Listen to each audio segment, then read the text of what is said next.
Hi, it's Wednesday.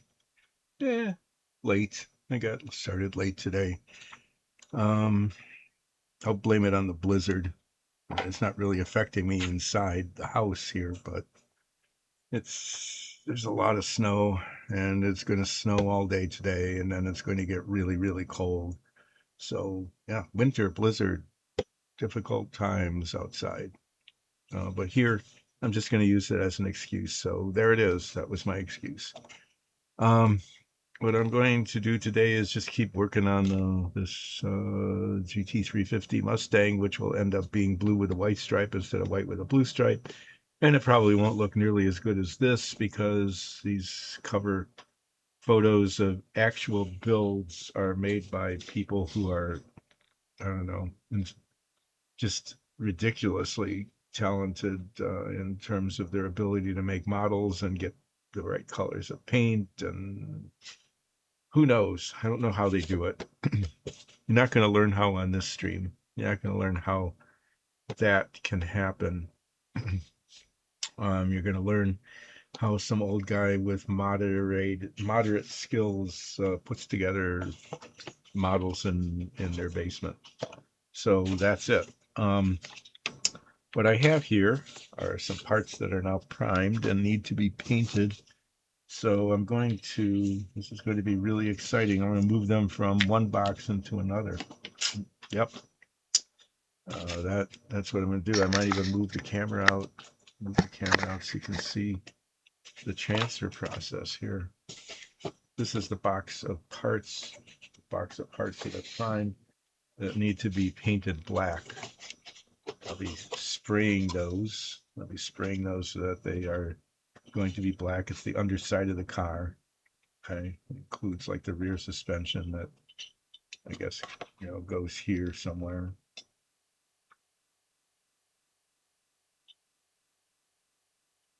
I'm not sure exactly where. Huh. Yeah, to be honest, I don't really see there. I guess here it's going to end up going here like that. Okay, yeah, that makes sense because this leaf springs. Yeah, yeah. Believe it or not, yeah, these cars were not built for super performance. Um, so you'd had suspensions there. Yeah, this one doesn't fit. Yeah, I should probably. Well, I'll wait until after it's painted because even more paint will get on it. But the little that prong doesn't there. Now it fits. Yeah, I'll just talk about this for a bit. So now every car has in four-wheel independent suspension where each wheel is on a separate, shock absorber and spring. But uh, back in the day when this was made, okay, even though this was supposed to be not a sports car but a sporty car, um, the suspension were these leaf springs, and it's called that because they're just like a big piece of metal and then a smaller one, a smaller one, a smaller one, so that it near the center it was had like four layers, so it bent less than here, and instead of coil over shock, that would really do a good job of dampening the bumps in the road. Just had these springs. Not only that, it had what was called a solid axle, so that there was just this one piece of metal. And when one wheel went down, the other one went up. Or in this case, since it's upside down, down would be that way, and up would be that way. But yeah, it would just do that. If one side went one way, the other it's solid, so it would tilt. That wasn't that's like tilting. Tilt there like that. So if one wheel got bumped up on a bump, the other wheel would be pushed down and vice versa. And so that made it very it didn't help the handling. The steering wasn't all that great because of that. But that's how they were made then. Yeah. Until later when the independent suspension came out, which was usually existed only on quite expensive sports cars, I mean, real sports cars, but now it's on everything. So these are some other things that are primed that'll be going on here. These are shock absorbers. These are torsion bars. So I'll put them in a little cup so that they don't get lost. This is the whole front suspension assembly. This does have independent suspension.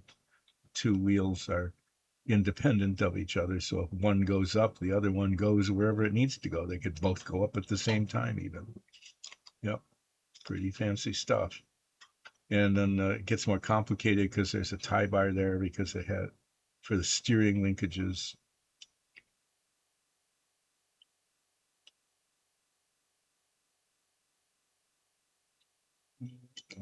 That all goes up here. And then the engine goes in here somewhere. Yeah, parts. And that will all become I guess become clear. Maybe if I put it the right way. Yeah.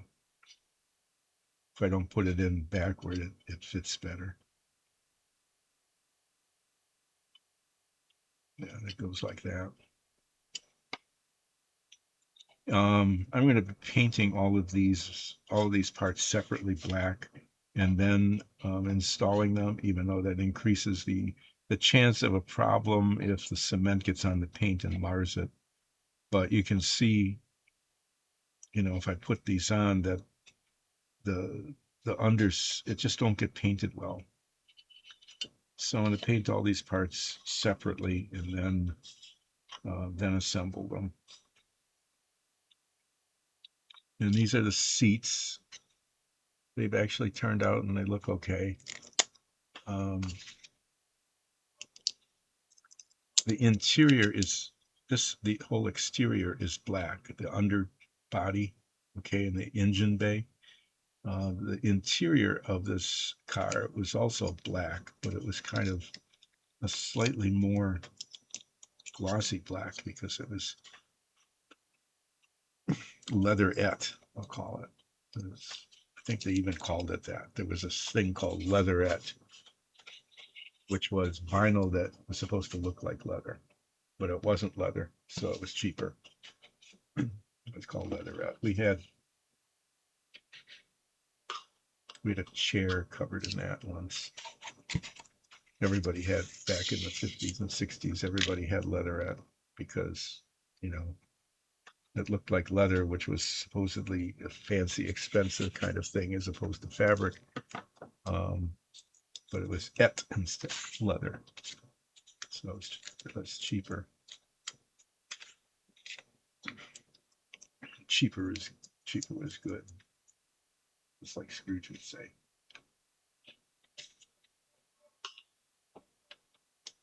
Let's see, I've got my cell phone down here because I might get a call. If I get a call, then I'll have to put the brake screen on, stop what I'm doing, and take the call. And if the call doesn't happen, I don't know, I might just stop what I'm doing anyway. These are parts to the engine that I will be painting today. What's on? Oh, that's the car body. Yeah, this is the whole.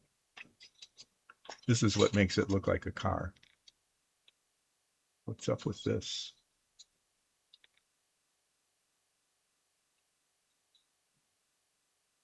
Something brown on it. Yeah, yuck. Yeah, this is the thing that's going to be painted blue with the white stripes. So the process will be to paint it, to prime it. Well, the engine bay needs to be painted black, so I'll probably be masking this whole thing. Parts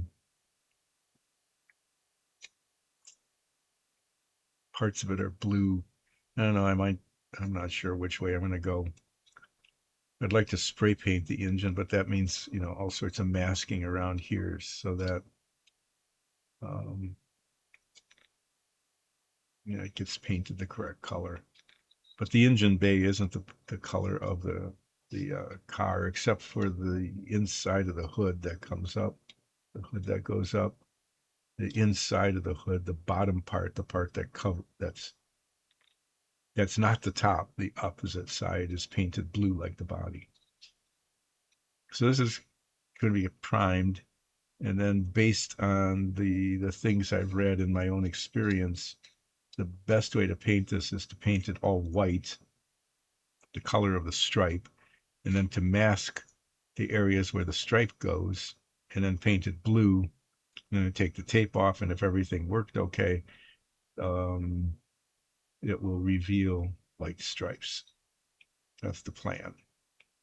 But there's, and then there's a little detail like the windshield wipers that has to get painted. The blades have to be painted black, and the wiper arms have to be painted aluminum. And I'm not sure about these little grill things.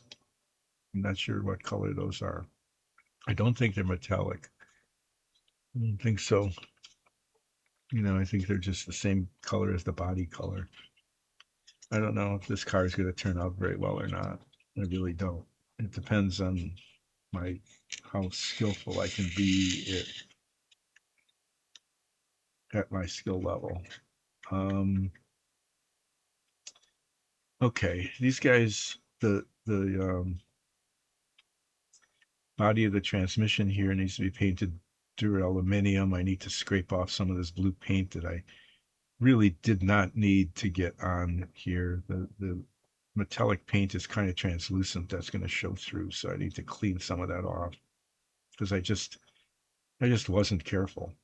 Is that a spot? I don't know. I don't think so. I hope not. And then the belt. These are belts that one of these things turns. This one here, the engine turns that. There's like a power takeoff from the engine, and then the belt turns these other things, and the belt needs to be painted flat black. I might just what I might just do is start with the belt, because when I inevitably get some of the black paint on the metallic pulley, I'm going to have to touch it up, repaint it. But that's what I'll be doing today. Is I'm going to be painting the belt on the belt assembly that drives the fan belt and the alternator and the power brake or steering if this car had one. And I'll be painting these exhausts and the transmission cover metallic. I'll be doing that. And then if the paint dries in time, these bits, all these parts here that are in these containers, they go on that. And I might have an engine done. I really don't know how far I'm going to get today.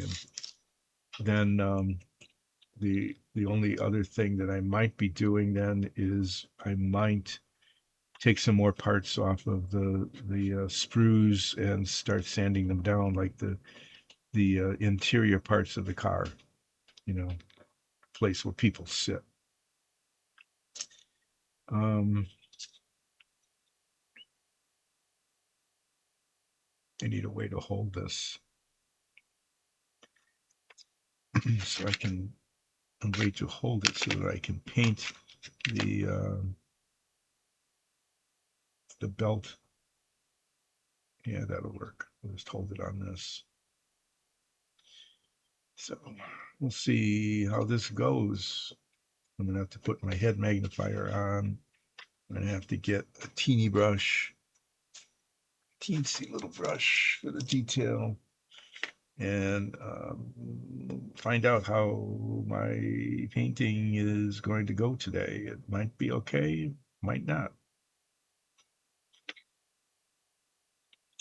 So we'll see.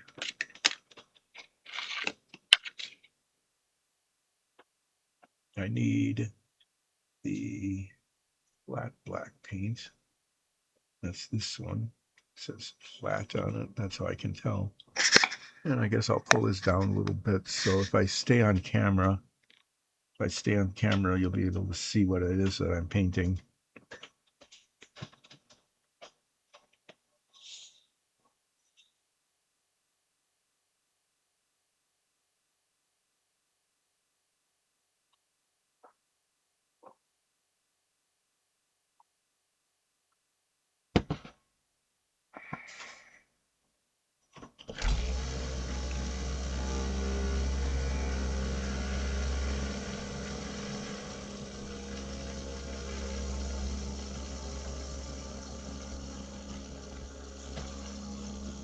No, you can't hear what's buzzing here.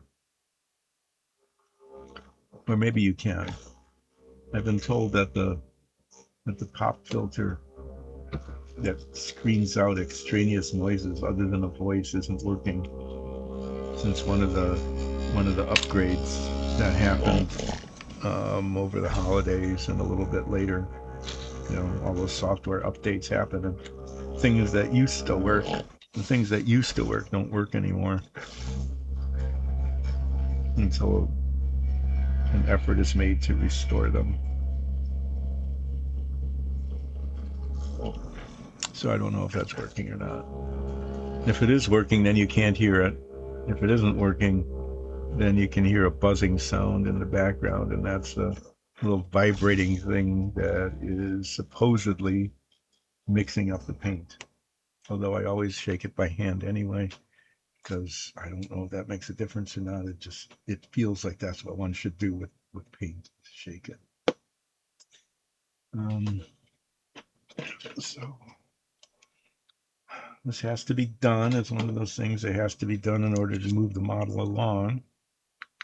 So I guess I'll get on with attempting. I'm going to make an attempt.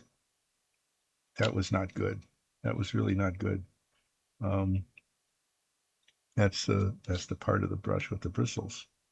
It came off the brush.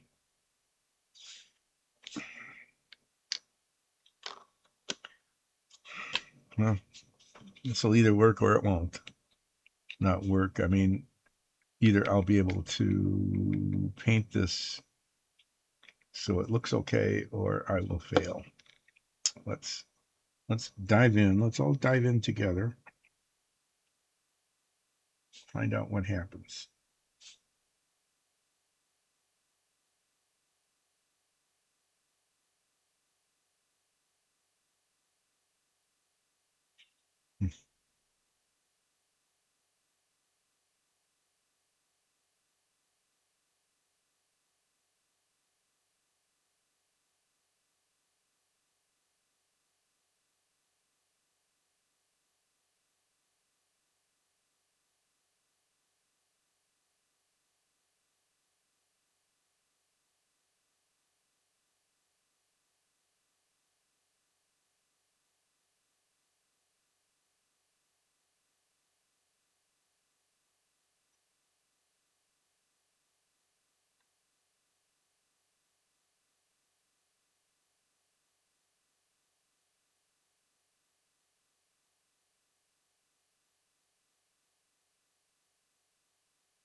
Well, what happens is obviously I'm incapable of talking and painting this at the same time. So you'll probably hear a lot of silence right now as I attempt to paint this around the pulley.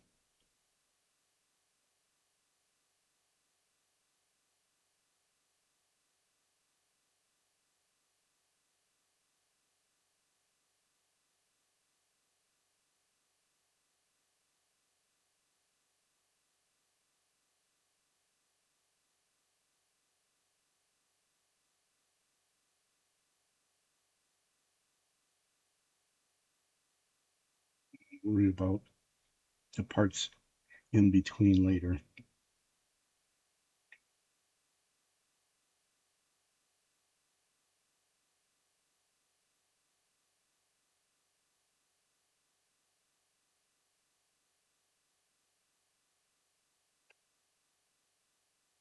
So yeah,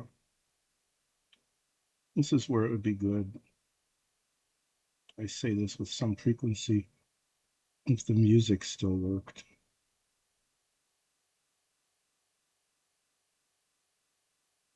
I've been told and getting the music to work is not worth the effort, given the lack of importance of this stream. In the scheme of things, it's just not something that's worth anybody's time, so it's not going to happen.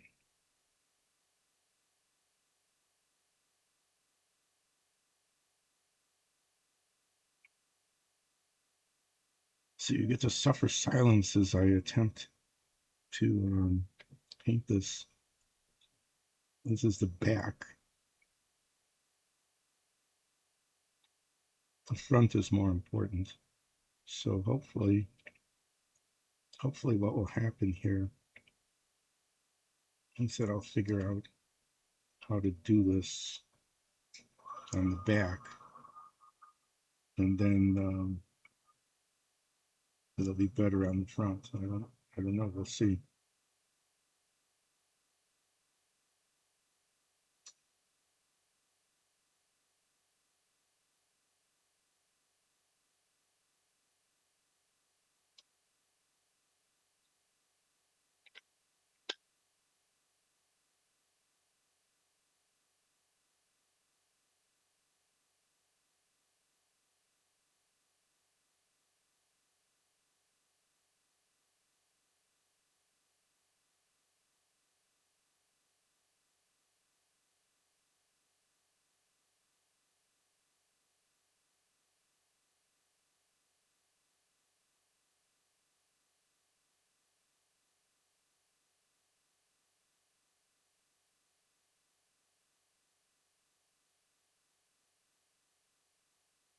Well, the paint is not on the tip of the brush where it needs to be. It's further back.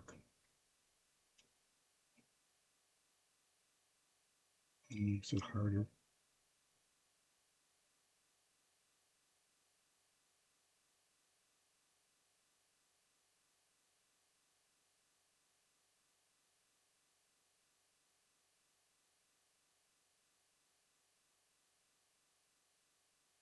Okay, well, it's not too bad. Need to clean this. What happens is the paint dries on the. There's hardly any bristle there, so the paint dries on the bristle. Okay, now I need to attempt to paint the front of this.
Yeah, no, sorry.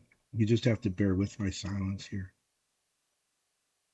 because this isn't easy for me.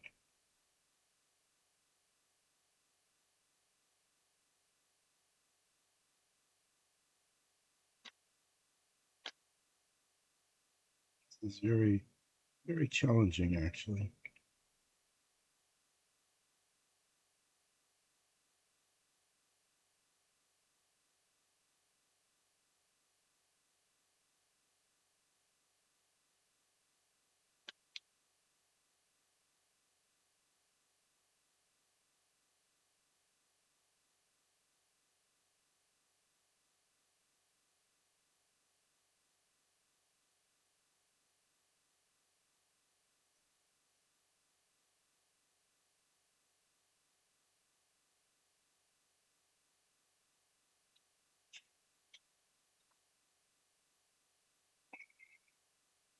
And I think this is the part where things frequently go awry.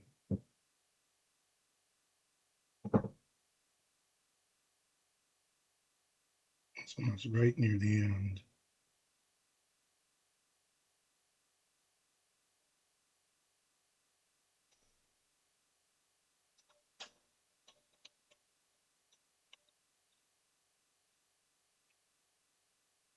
It's always the hardest part is the last part, kind of. And it just happens with some frequency.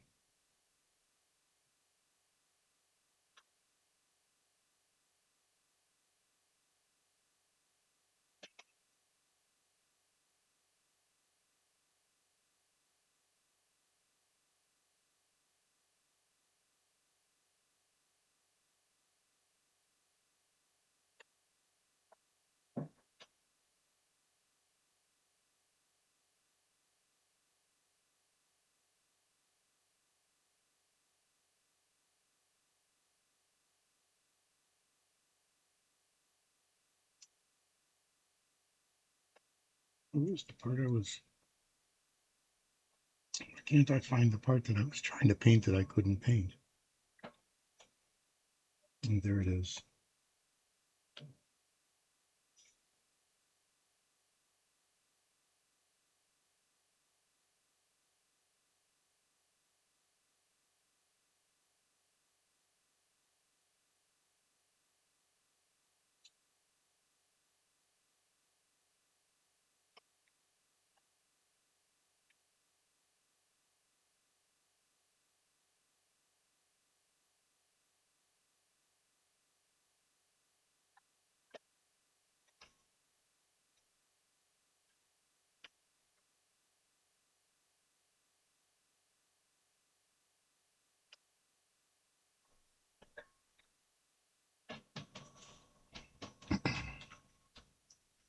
Now, I know this is the easy part, you'd think, but it's also the part that I can mess up, which is the part that isn't on a boundary, right?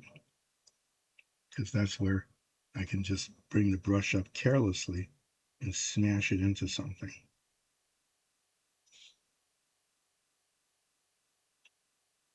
Oh, I should use a different brush.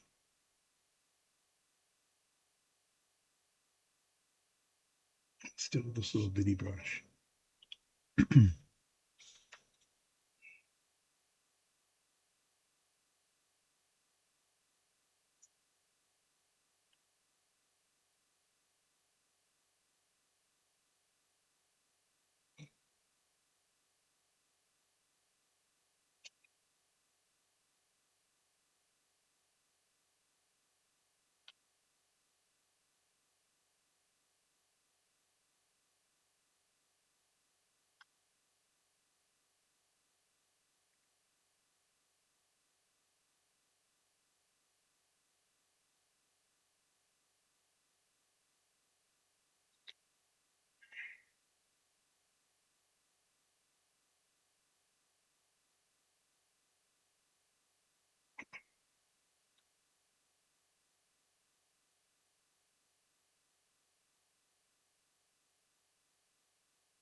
Yeah, well, there was no monologue there.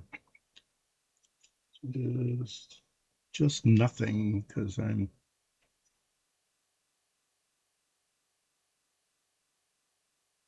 really working hard at trying not to screw this up as I'm getting near the end of it.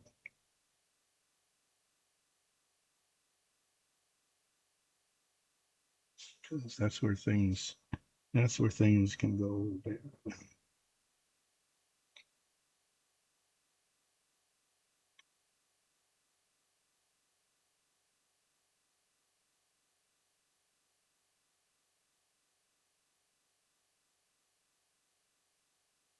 I'm almost done. I can just relax and then boom, something goes blah,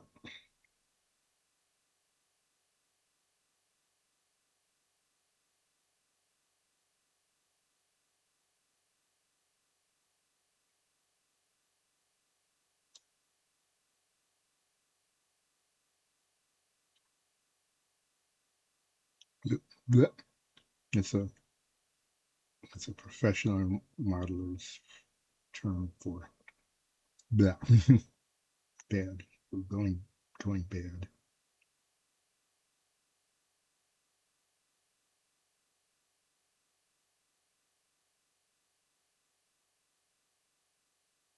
I'm gonna turn this over and get it from the other side.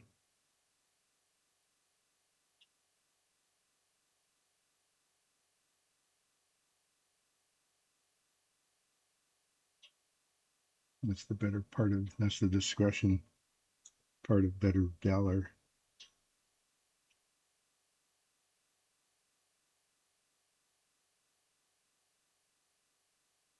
And then I'll rotate it to look at it inside and out to see if I've missed any spots.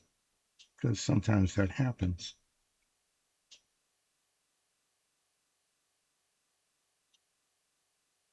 I'd say pretty frequently actually.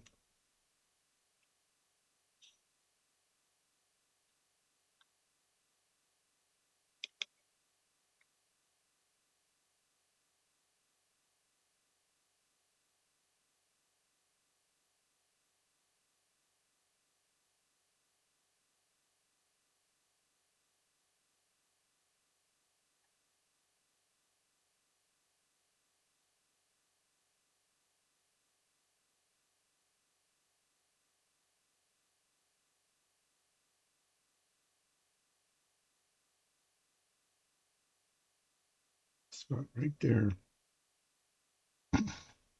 I think that's on the back though. I don't think that'll show.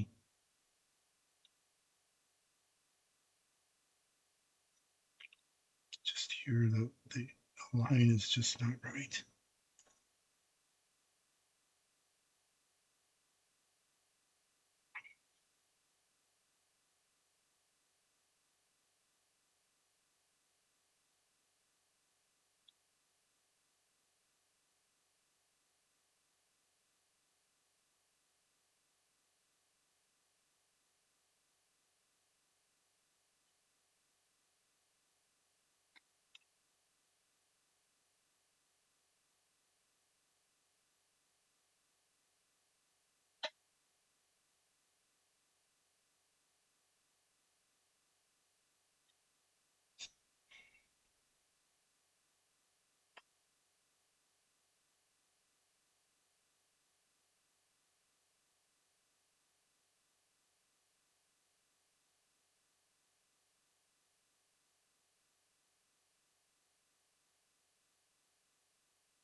There's spots there.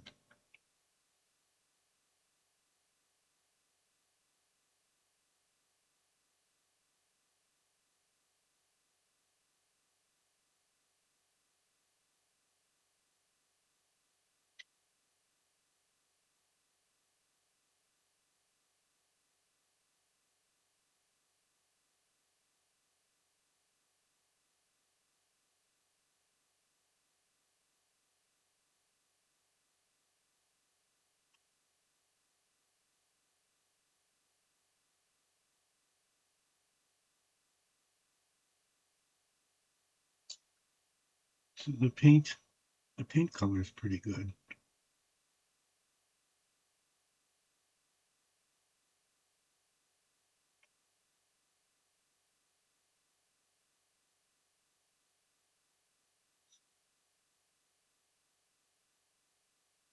This is one of those it's hard to tell if it's just a bright spot from what paint or whether it's a mist spot.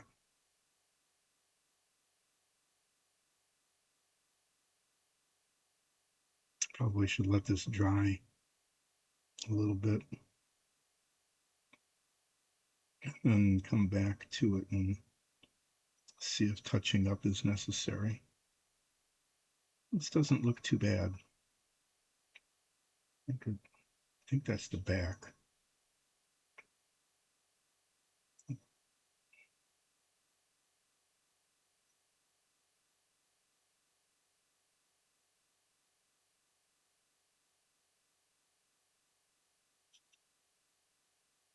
Yeah, that's the attachment point. This is the front. There's a little spot right there.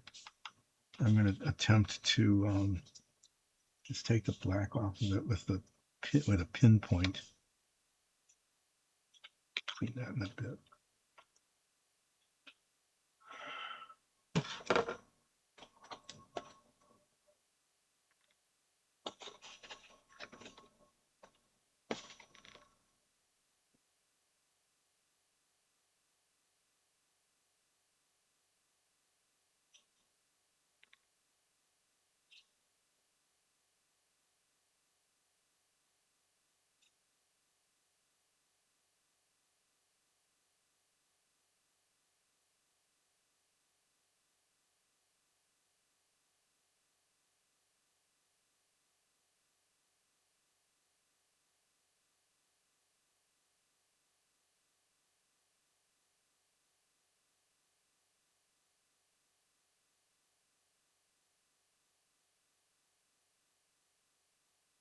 It's better.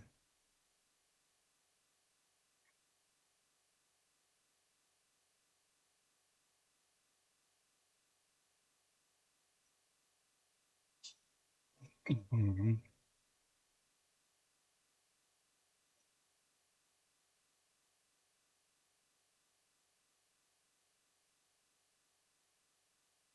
Right here. That's an issue with this right here.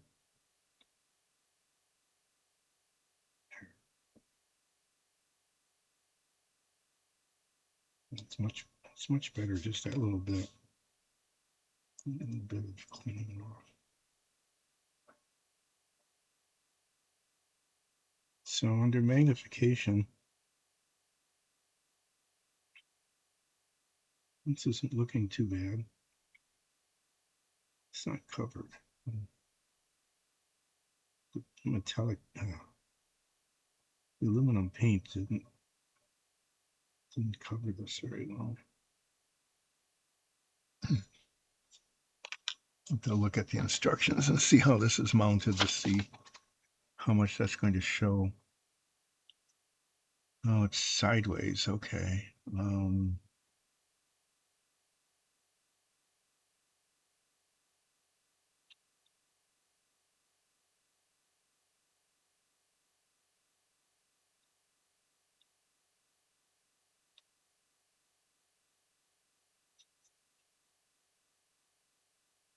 That goes like that. Except it's, yeah. And then the alternator gets attached here. This is the front of it. And the fan attaches to that. I'm gonna have to take some risk here and get the aluminum paint out and do some touching up on that because it just didn't cover. I should have put 2 coats on. Really should have put 2 coats on before it got this far. But I didn't. I need to remember that. And I might have to do that with the engine block, and the exhaust is double coated.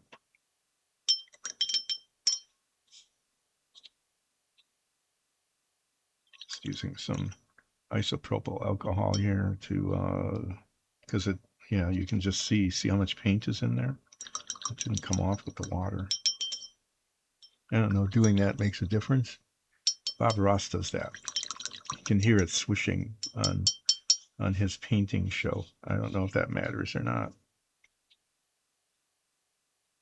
It's just a solvent. It doesn't seem to be like enough to make a difference, but it feels like one is cleaning. Oh, it's cleaning as opposed to just that, right? Letting the solvent just dissolve things. I don't know. Really don't know. Okay, I'm going to actually repair the aluminum paint before I move on to the next thing.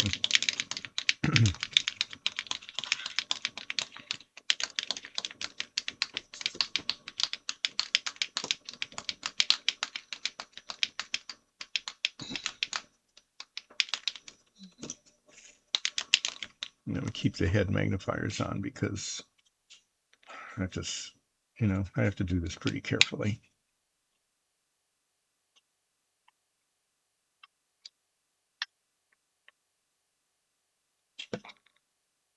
I remembered to put the little cover thing in the place where it needs to be put.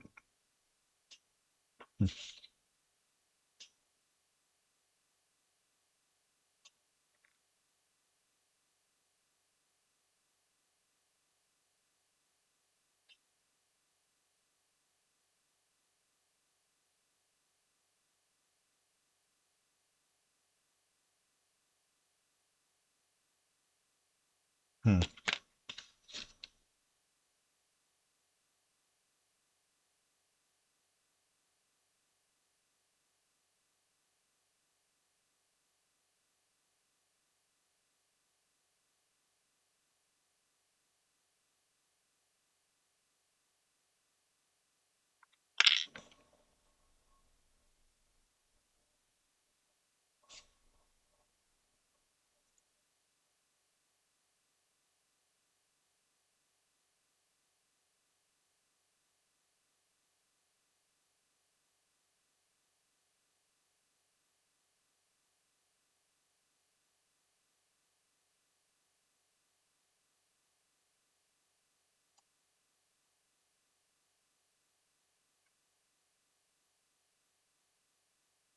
And it's kind of until I start assembling this, I'm not really sure what's going to show and what isn't.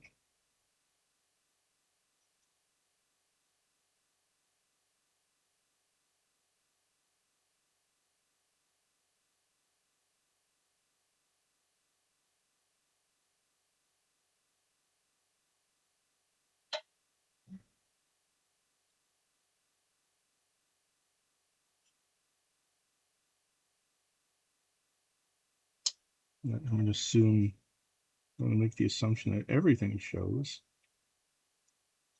So I need to make it look okay.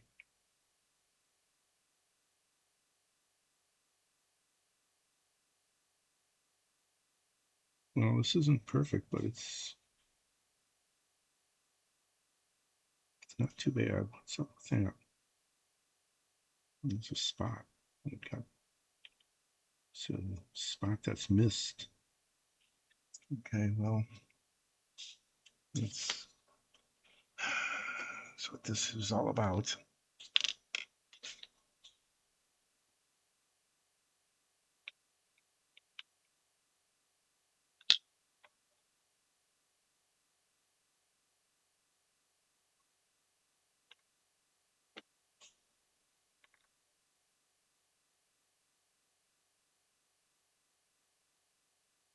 It's like the paint got scraped there, maybe a little bit.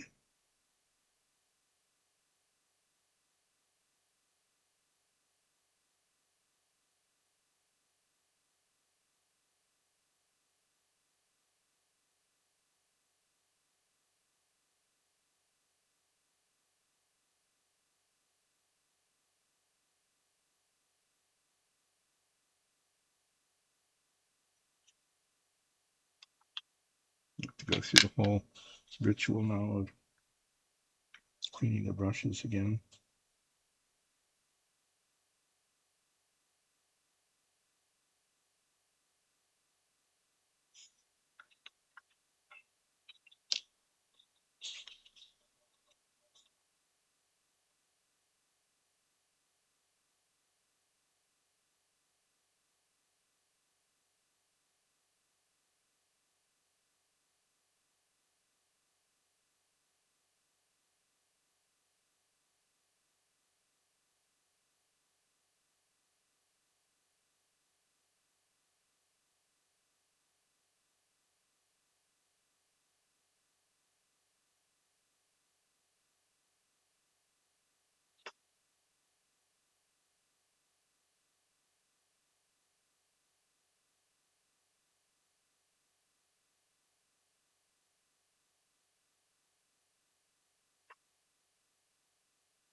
This is so close to the leave it alone stage,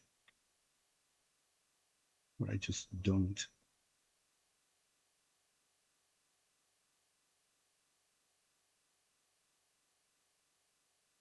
It's like, no, don't touch it. It's fine the way it is. Don't touch it. And then I do. About half the time, I regret that decision.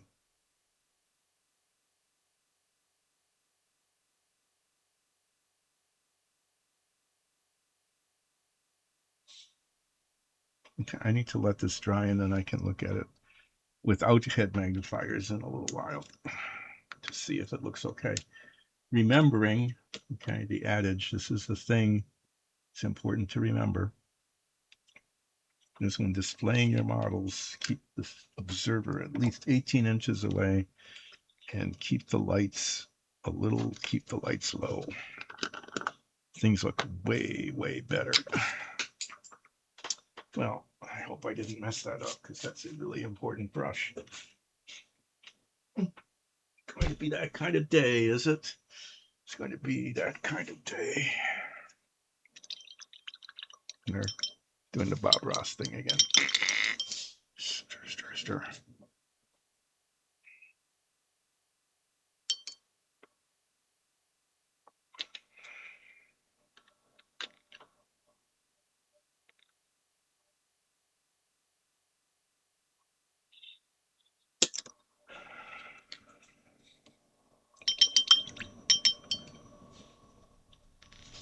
Keep this brush out. I'm going to use this brush for the duraluminum color.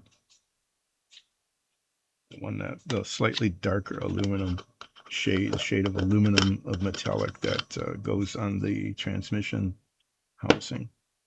So what I'm going to do next is I'm going to prepare this for painting by very carefully scraping away the blue paint that I carelessly got onto the part that's going to be painted metallic. And I just don't know why I was so careless when I did that.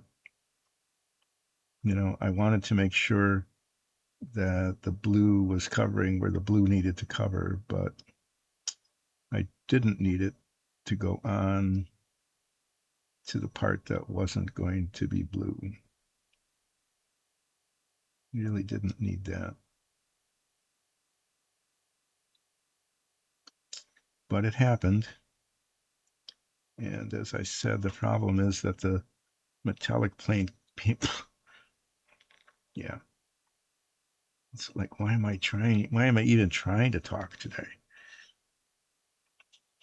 The metallic paint is kind of translucent, and the dark from the blue could show through in a way that is not helpful.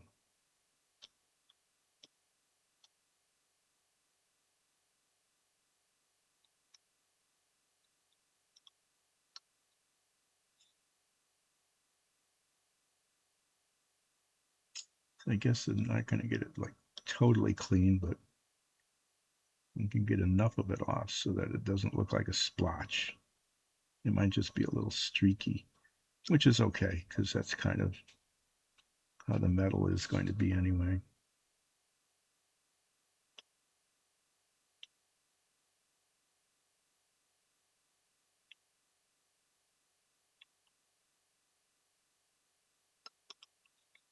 Now, what's up with that?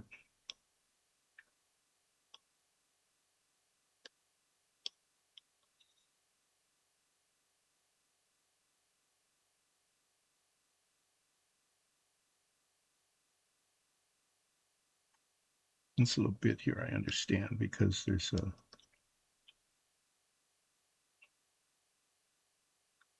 kind of a valley there where the blue paint had to go in.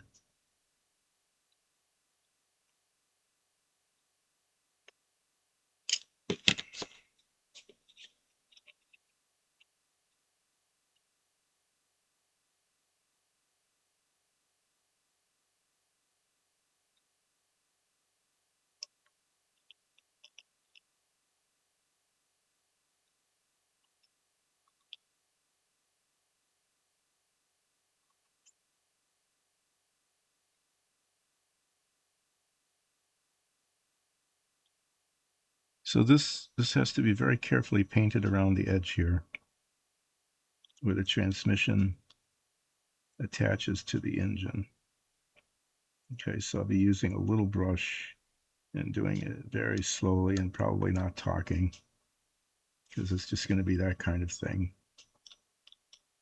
And then the rest of it, I'll just get a larger brush out and try to get the paint on and not leave too many brush marks. So there's two very separate events happening here. One is very, very careful delineation between one part and the other is just making sure it gets thoroughly covered, and that's the part that probably needs 2 coats. And then these bits here get painted the same color as the rest of this, so when I get the larger brush out to paint that, I'll go ahead and paint those.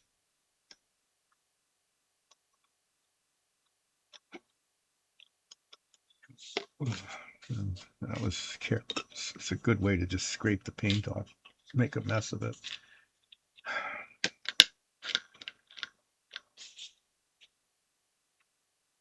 So when this paint dries,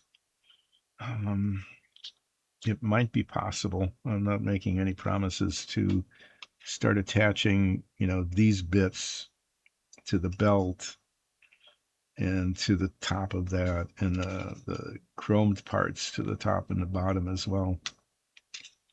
Maybe, I don't know, maybe I'll do some assembly if the paint dries and it looks okay. This brush is too stiff. I mean, the bristles, yeah. Where's the other one? This one.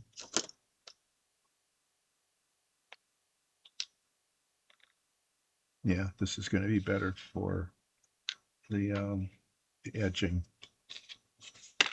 the painting of the boundary layer, the boundary, painting of the boundary.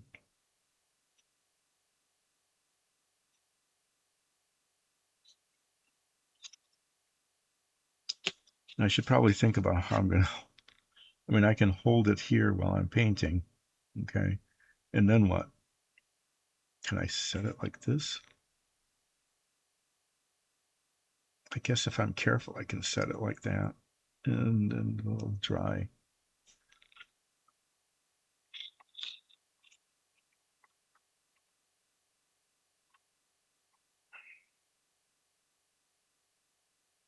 And then I'll probably use like one of these brushes to paint the rest of it.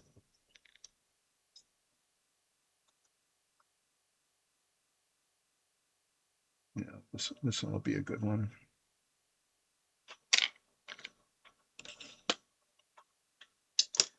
Yeah, I guess, it's just one of those things where it can't finish unless you get started, right?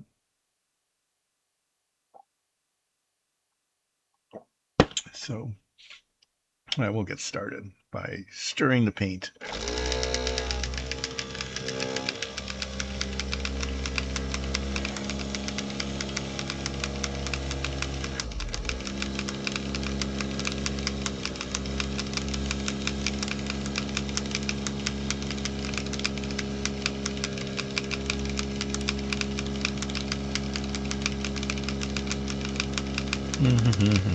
Stir, stir, stir.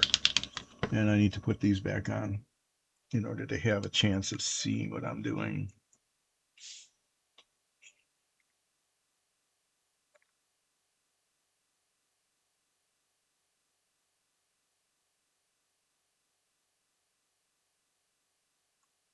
Hmm.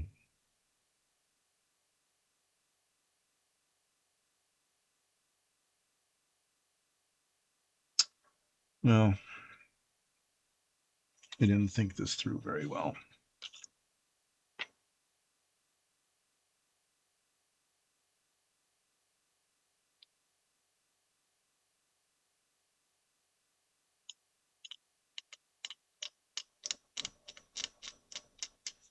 I need to back up a little bit here and get the oil pan.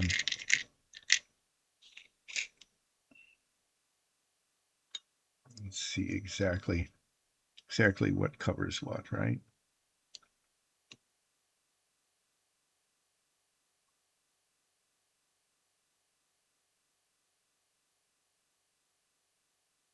Well, what I do know is it's not going. There we go. Yeah.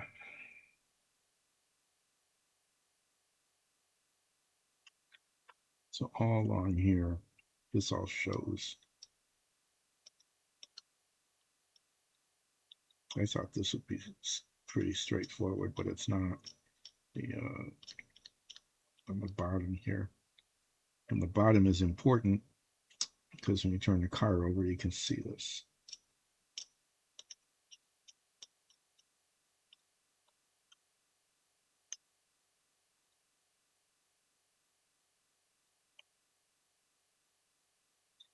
Yeah, it just makes it a little bit more difficult. Not horrible, but not great. Okay.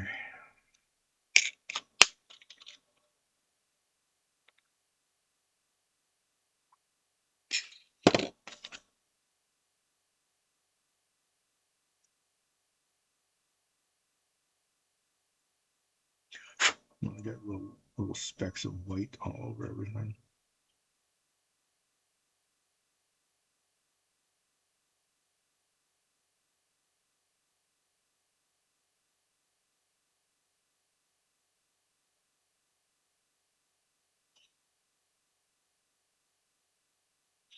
All right.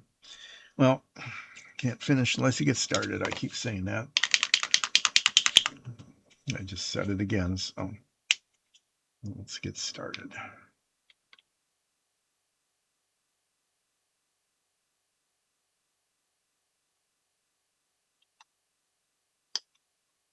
See if that dries out before I get to where I need to get.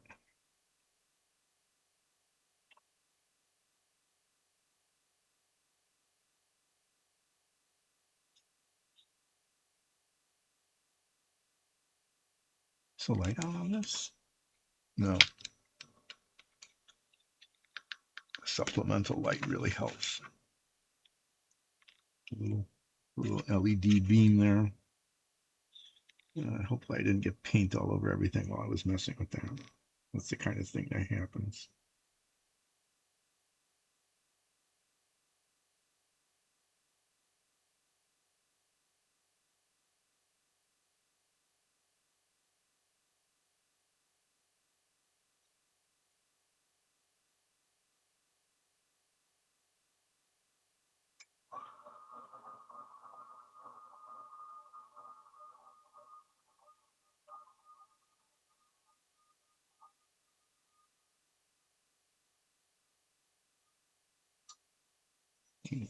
Need to keep that little pin.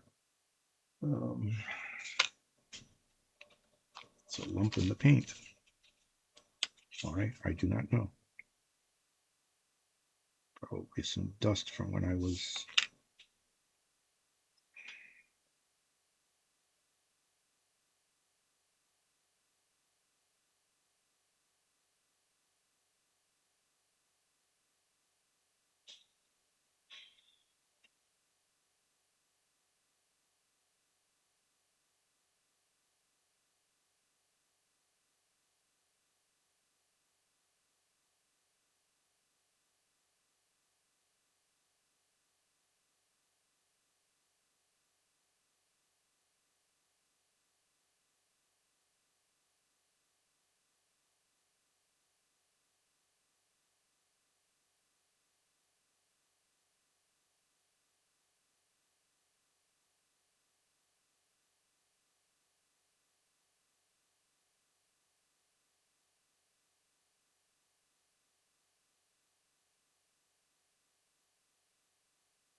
Silence.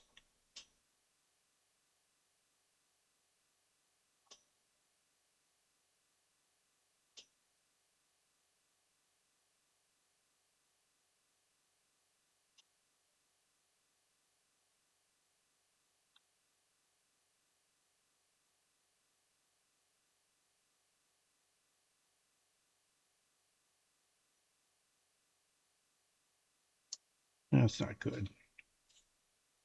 I've got metallic paint on my fingers somehow by touching something I should not have touched.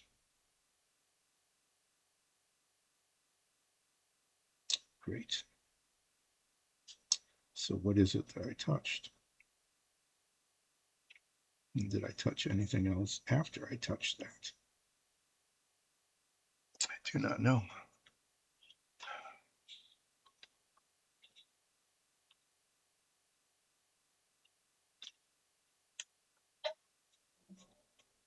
Okay, well, that part of it's done. Now I need to do the part with the big brush.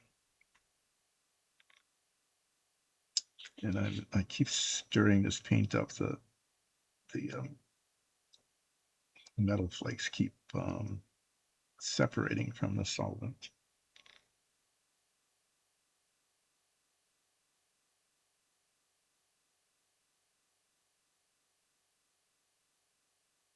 Shiny.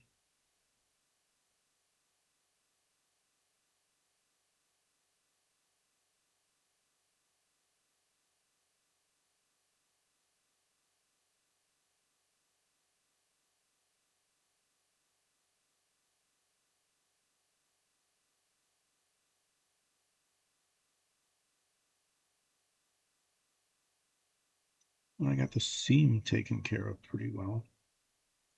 That's good.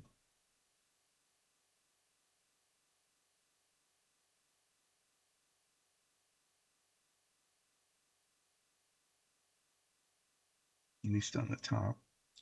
See how it looks on the bottom. Just ever so slightly visible.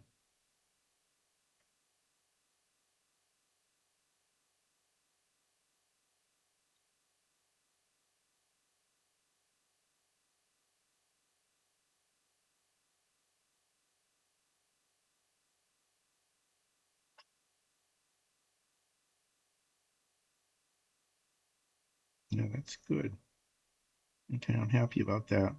I'm worried about the seam. The metallic paint will show seams really, I mean, they'll just jump right out. And I spent a good deal of time sanding and filing and filling and sanding and doing that. I got it just a little bit too far up on the blue there. I'm going to have a hard time matching that blue.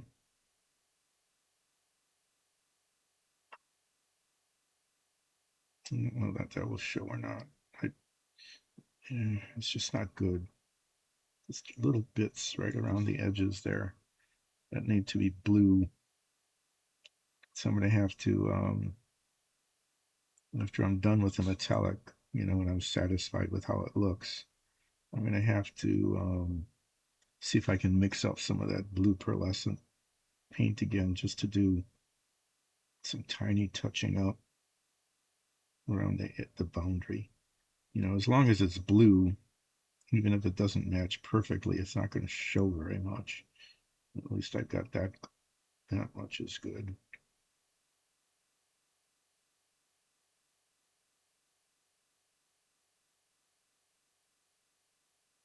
This is covering pretty well, and it's got a good texture.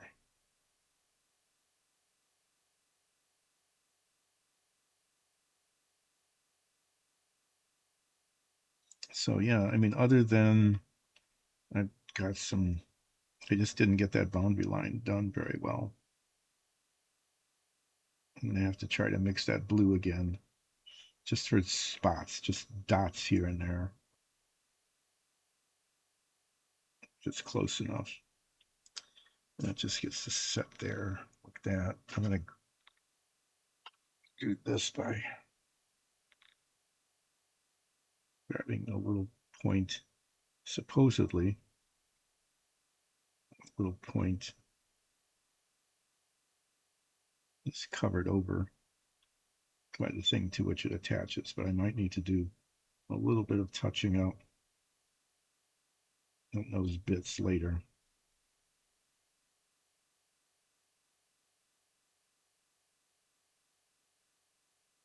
But right now I need to hold it somewhere, so that's the way it is being done.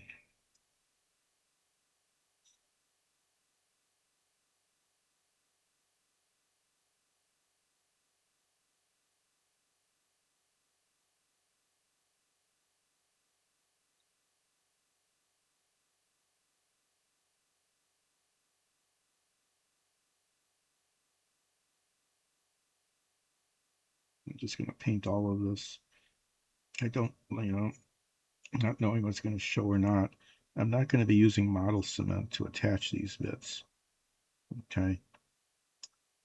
Because, well, one is supposed to, I guess, but the model cement dissolves the paint and that makes a mess. I'm going to use contact cement, which is less aggressive in terms of dissolving paint, and it will adhere a painted surface to a painted surface, which is important because that's what I've got.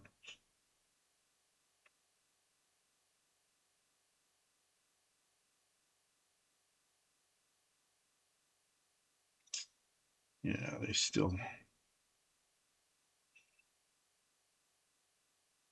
well, that'll just have to be just some places where the flashing between the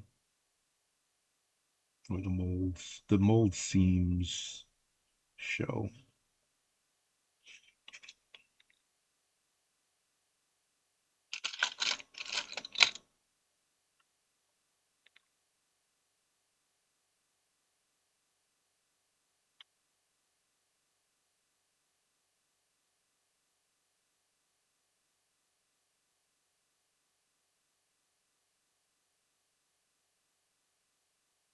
One of the rare times when it looks like I might have just the right amount of paint.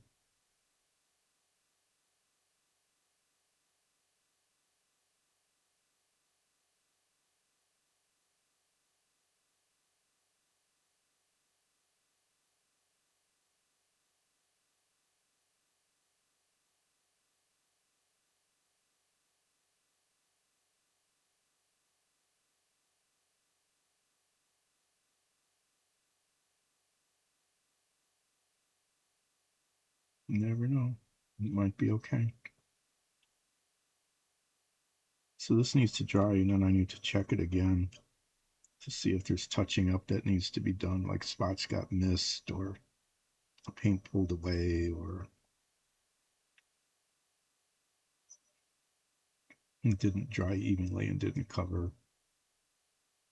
The same thing with the transmission housing. Once that dries, I'll need to do that.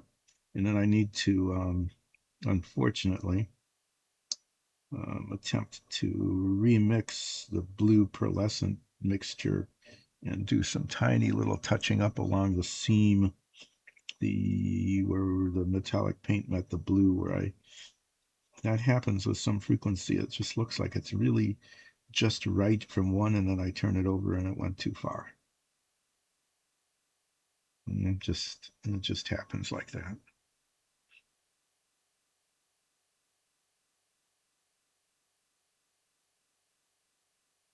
Now this is a pretty good color for this. It's a good metallic, sort of dark aluminum. It's not real bright. It looks especially good on the transmission, but I think it'll look fine on that because they're not meant to be chromed. Not, not supposed to look like they're chromed, and so I think that'll be okay. This is now watching paint dry time, during which time I will clean some brushes and stretch a little bit and knock stuff over.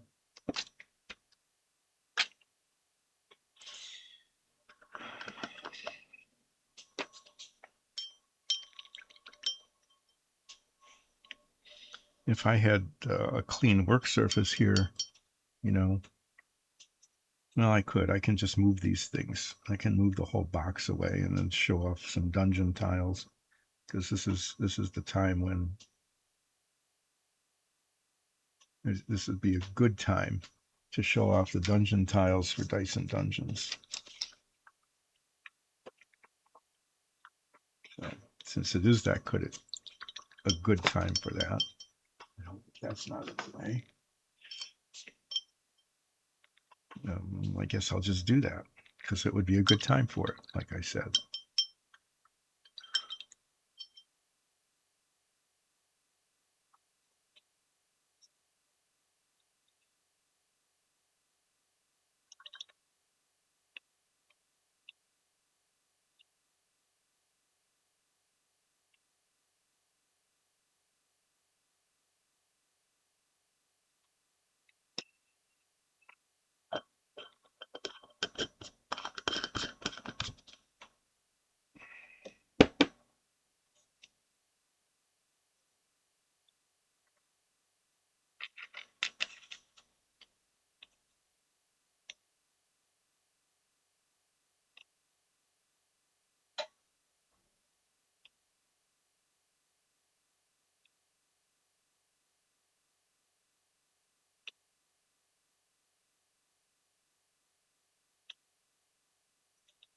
Stop messing with it.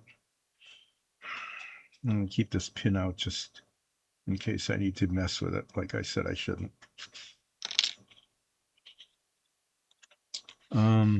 Yeah. Well, I need to let the paint dry on the transmission housing here. That needs to dry. And when that's dry, I'm going to take these two colors and attempt to mix them so that they match the blue that's on there, because I saw a couple of tiny little white spots that need to be touched up. And the boundary between the blue and the metallic, there's some problems, especially on the bottom, that are kind of visible. And if I'm successful in that, the other thing, then I'm going to check. Sorry, look over these things that I just painted, this duraluminum color, to see how that turned out. And if all of that's okay, I might be able to go ahead and do steps 6 and 7 here. Parts of this are already done, okay, but I could assemble the part 6 and 7 and do the engine and get the engine done. I'm not sure if I'm going to go ahead and do step 8 and attach the exhaust headers or not. I might try. They go the instructions are really not clear about how they go.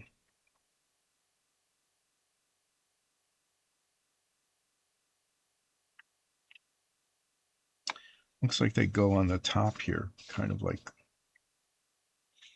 right under here, kind of. I mean, this is turned at an angle. This is at an angle because it's a V8 like that. V8, not straight 8, but a V8. So these are at an angle, but this view shows them not at an angle. I guess in an effort to make it look like, yeah, these tabs here are supposed to line up with these bits here.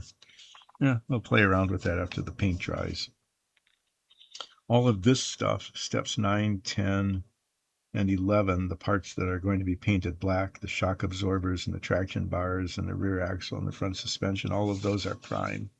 And those are ready to be painted black. And I think between now and Friday, I'm going to go ahead and spray paint those. And on Friday, assuming that works, I should be able to assemble this. And then the exhaust, I'm not sure if I'm going to put the exhaust in yet or not. That's supposed to match up with these exhaust headers on the back of the engine here, as is the drive shaft supposed to match up with that, and they're not going to. And so that'll take some adjusting, to make that work. Yeah, it's not really clear how the engine actually gets mounted. Okay, I mean, it's pretty clear that this attaches to that, and these bits are supposed to attach to the exhausts, the chromed exhausts, but how this actually gets attached to that so that it doesn't fall off, that's not clear. So that'll be a thing. So so that, you see how today goes, whether I'm gonna be able to do this assembly or not, depending on, I don't know how I'm gonna feel about continuing. I might end early today, I'm not sure. I'm really not sure. The next steps are to do the interior of the car. Some of this is straightforward. It's black. So I can prep these parts, the tub, okay, and the spare tire and the tire shelf. That's pretty straightforward. The seats are already done. Maybe I'll do the armrests. Um, but I'd like this to not be spray painted exactly the same color as the bottom of the car. I mean, the instructions just say black, just black. Actually, they're different colors. Yeah. The bottom is flat black, and the interior is slightly glossy, just slightly glossy. So I'm going to see if I can get another kind of paint that will be slightly glossy, but not really shiny glossy. Oh, that's what I should do. Okay, is what I'm going to do is there's these overcoats, right? I don't know why I didn't think of that, right? Um, these overcoats that you can put on, they're clear, and they can be either gloss or matte or satin. I'm going to test the black paint on a piece of cardboard. Okay, I'm going to test that and then spray it with, I've got different clear coats. I'm going to see if they work or not. Why not? I mean, if I've got them, I can give them a try and see if they would work. So that the interior is not just shiny, the leatherette interior, not real leather, but the leatherette nice going. The interior isn't supposed to be like shiny. It's supposed to be kind of satiny.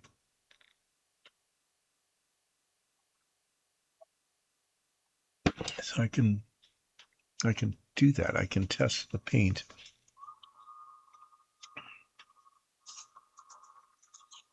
I've actually got a big chunk of black paint here already. So instead of wasting a whole lot of black paint, I can test the coats on this.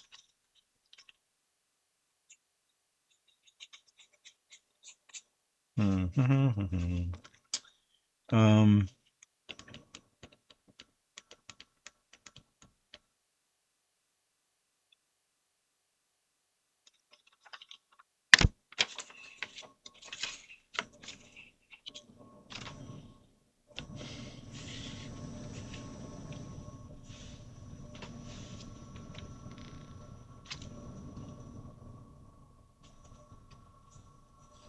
yeah, it's like that.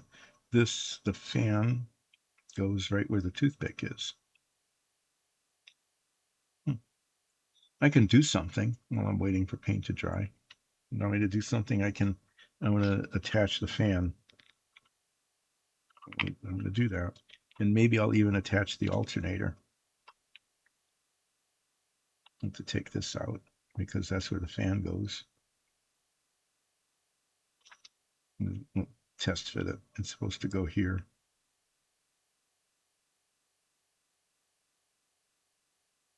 It's supposed to go all the way in. It's not.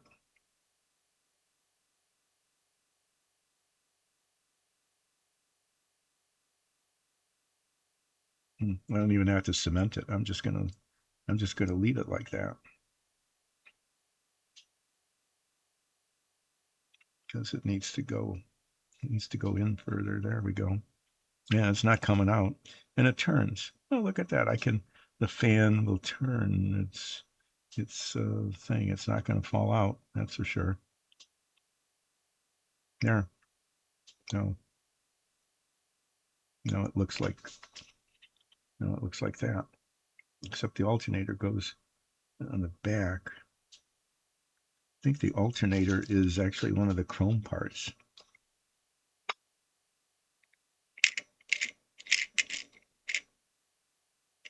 It's this thing here.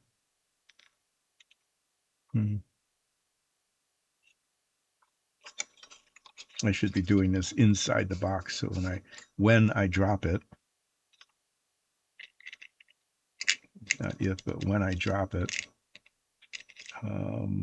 it doesn't roll under the workbench and disappear. There. Hmm. So this now with an operating fan, this attaches here like that. And why it's chromed, I don't know.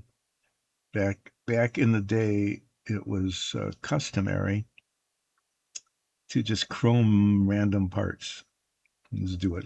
I don't know. Let's put some chrome on it. Why not? Make it shiny. Why? I don't know. Because we can. So I'm going to use the contact cement on this. Very carefully put little dots of it on the two sides that will join together. This is, I can just probably use the toothpick I was using before since it's there.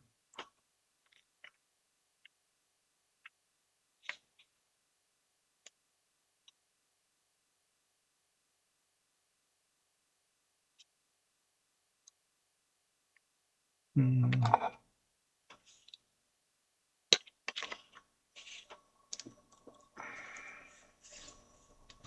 So after I do this, I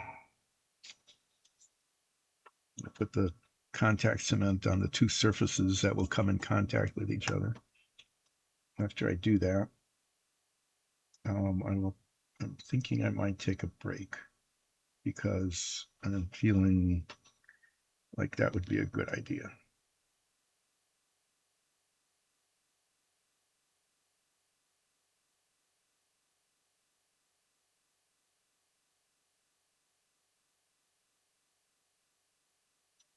There, inside of that.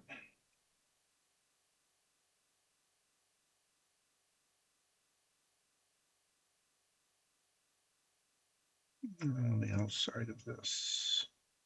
And then this needs to set for a bit. They recommend actually just letting it lay around. Wow, that's going to just be a problem. They recommend just letting it lay around for like 15 minutes before. Why does it keep, what is it doing? Why is it jumping around? That is so weird. Weird and annoying and dangerous. Dangerous in that it could be dangerously disappearing the part on the floor under the workbench.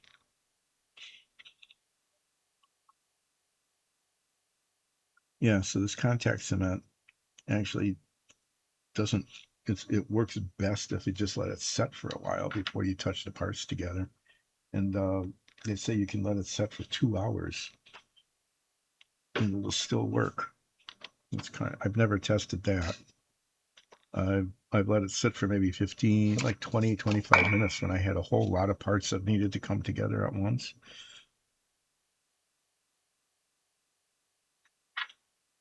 I've done that and it worked fine.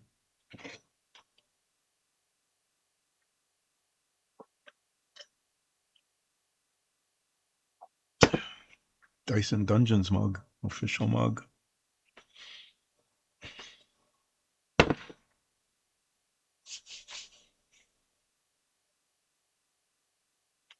Hmm. Looks like this is actually supposed to be oriented in a specific way. So I'm going to be careful about doing that. This is the top. So this is like this, then this goes on like that. And that's the top.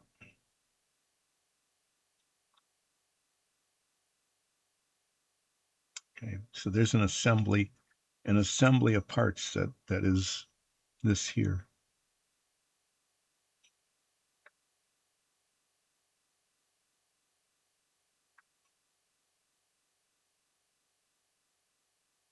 And I've got it like in the picture, so it must be right. And then this goes onto the front of the engine, which is face down there.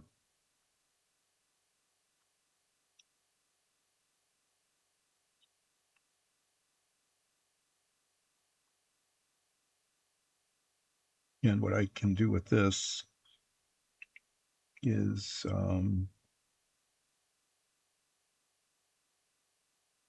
I'm just going to set it down on the paper towel here like that. So it's there and out of the way. Um, yeah, so that I did a thing. I made this, and that goes on the front of the engine, which is that facing down. And what needs to go on more, there's more parts that need to go on. There's a distributor that goes at the very top of the engine. There's a little hole for it to go into. There's a carburetor, which in this case is also chrome plated, that goes on the top of the engine. These valve covers get put on one side or the other. They have to be oriented correctly. And then the starter, which is painted black, goes on the side somewhere. Yeah, here like that. There's supposed to be a place for it to attach to. We'll see. And then the oil pan and the oil pan bottom. This is like a skid plate that goes on the bottom of the oil pan, so that when your car runs over like a rock or something, yes, it's coming together. Look, I made the fan part. I painted the transmission, although I've got to do some touching up on it when the paint dries. And I've got the exhaust headers. And so I'm getting really close to doing assembly on this. I don't know. The thing is, when I painted this, I got the aluminum paint a little bit on where the blue needs to be, so it doesn't look right. And I found a spot here. I don't know if that's dust or I'm hoping that this is just dust.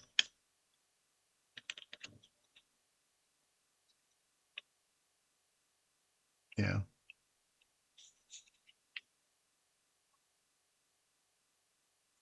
Um, yeah, so I need to remix the blue paint and hope I get it right so that I can do some tiny little bits of touch up around the edges here on the bottom. And I found a little spot somewhere. I don't know if I'll find it again, where the blue wasn't blue.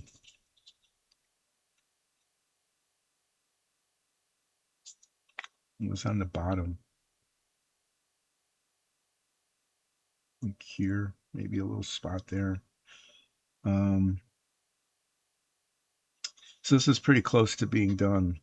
The engine part.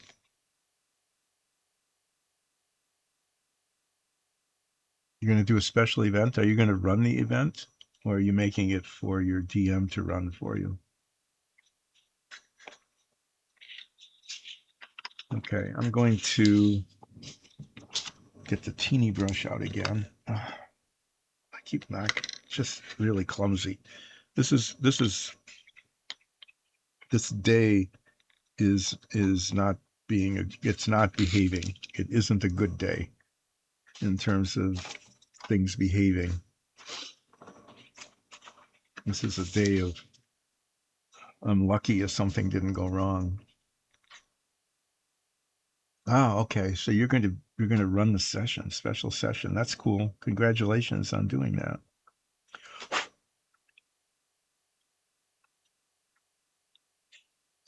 Okay. Well, this is kind of unfortunate that I'm going to try to mix this again. Um, it worked the first time, but hopefully it'll be close enough and the spots are tiny enough that if there's a slight variation in the color, it's not going to show. I'm hoping that that's the case.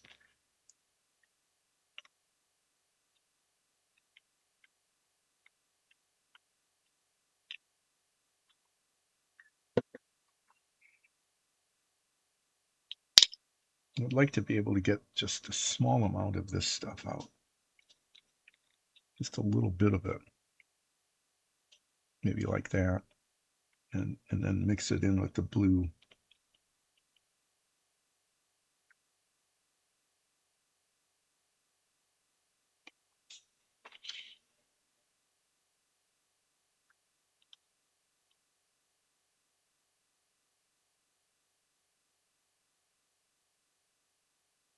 Okay, now that's going to dry fast, so I need to move quickly. I'm going to put these on.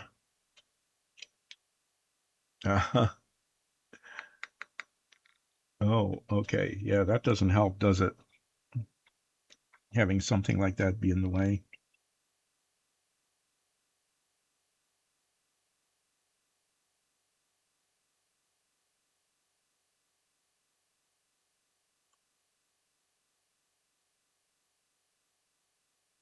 Okay, now I'm going to do tiny, tiny little dots.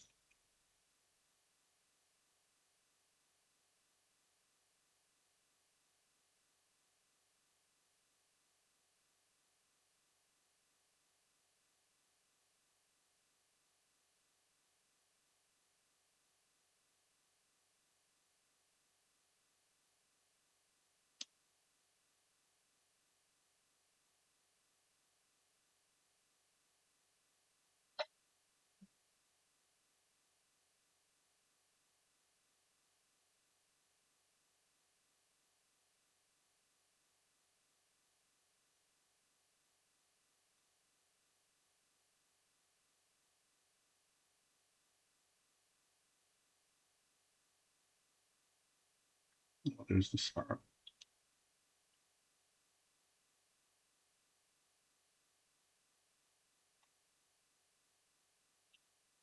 Sorry, I'm being quiet because I'm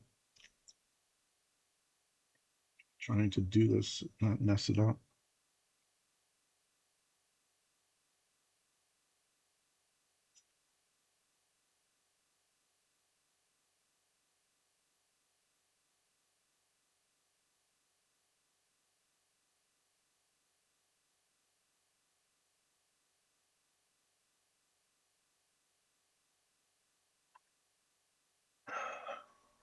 Oh no. Oh, cracking a nail. That can hurt and can last a long time too. Well, I hope you're able to keep the pain under control, but it sounds like it's a real annoyance.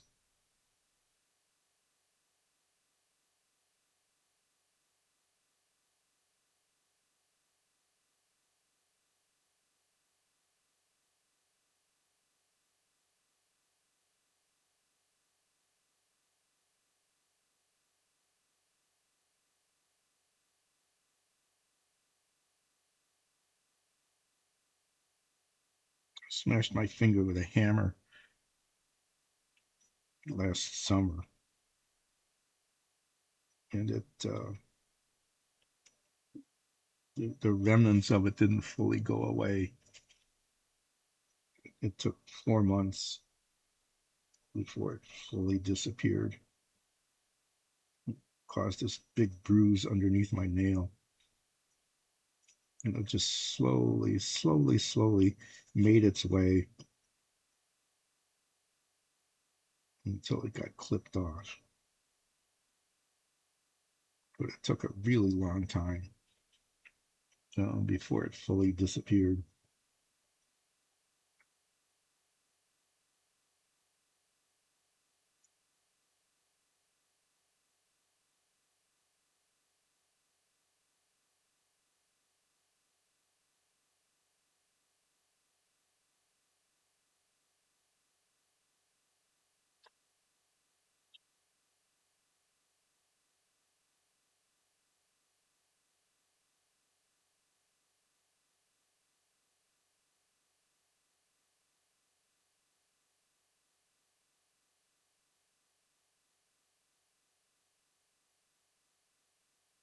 Yeah, so I was afraid of, because there's so little paint in here and it's so spread out.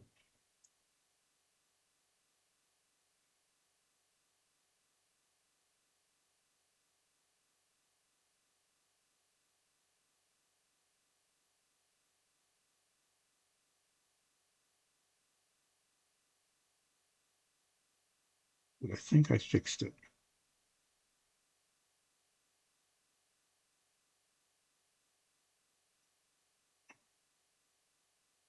Okay, that needs some touching up. This is my last chance.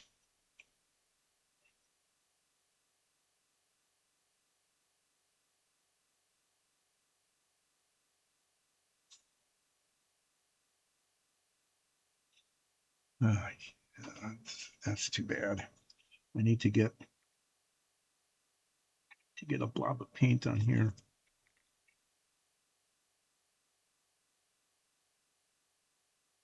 Come on, work.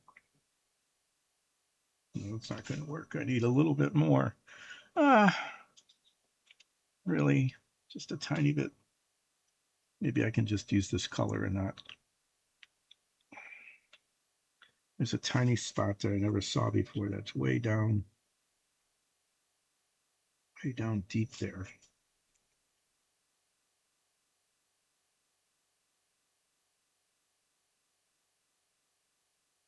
It doesn't have the metallic in it, but at least it's not white.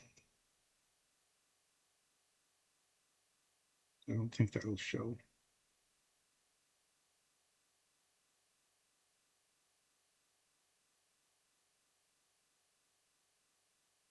This the danger of looking at things through magnifying glasses.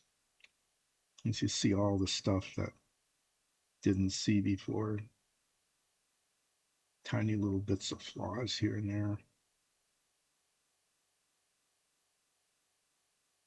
But yeah, that was a spot that needed to be covered. Okay. Yeah, but there's a whole spot here. It's like I just missed it or it got scraped off. I'm not sure what's up with that.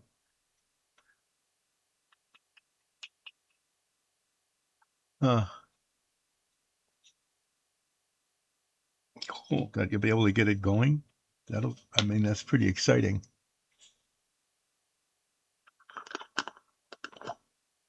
It's pretty exciting to get some news like that it's actually happening.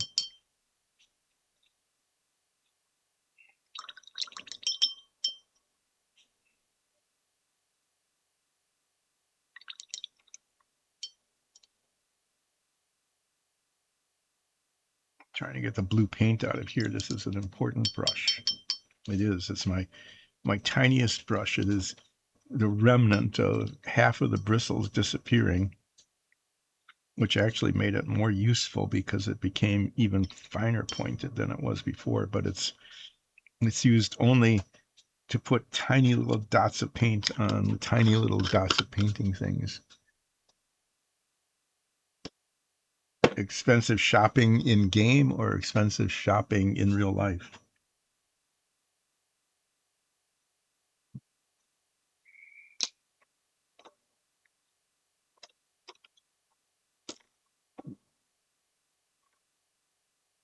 Oh my. Okay, that's expensive. What did you buy?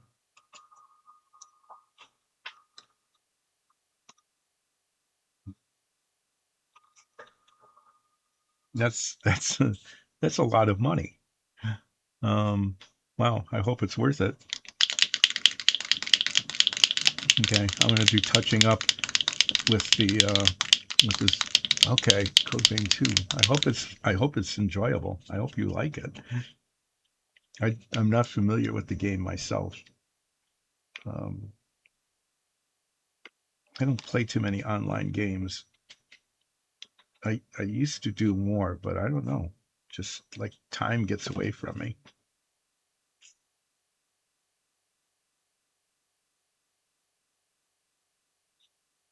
Did not have the cover on it. This whole thing on the back here. This didn't get painted very well. But it's weird. There was a whole spot that was missing here.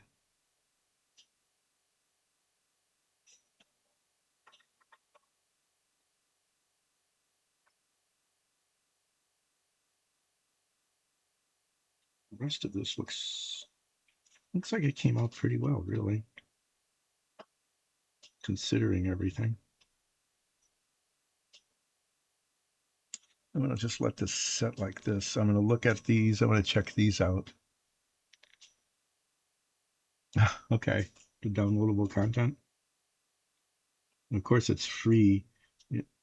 Things are always free if you spend a lot of money on something. Then they become free. I've experienced that too. It says as a bonus, if you pay us a lot of money, we'll give you some things that are almost worth as much as you gave us. Okay, this looks pretty good. I'm gonna check the other one.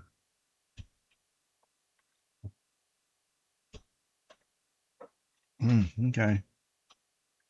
Is that for like the premium edition or something to get the bonus stuff?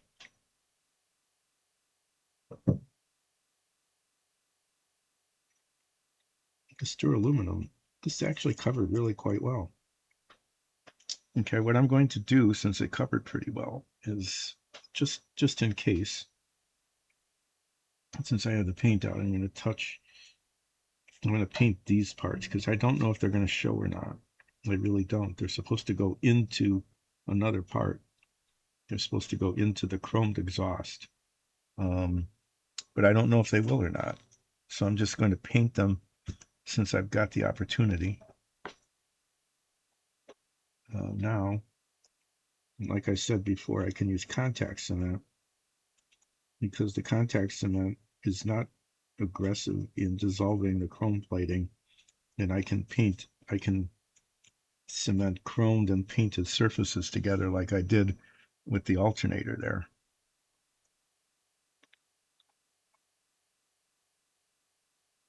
Come down this way. All right.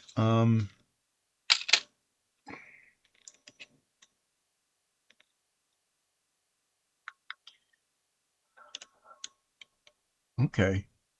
So this is like a follow-up game, a follow-up to the first edition.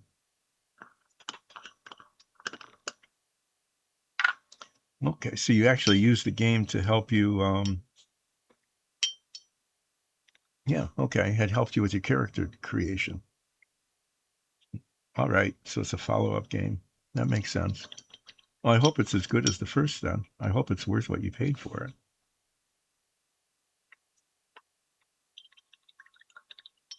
Sounds like it might be fun. Oh, okay. So you don't know if it's a totally new game or whether it's like a continuation in some fashion.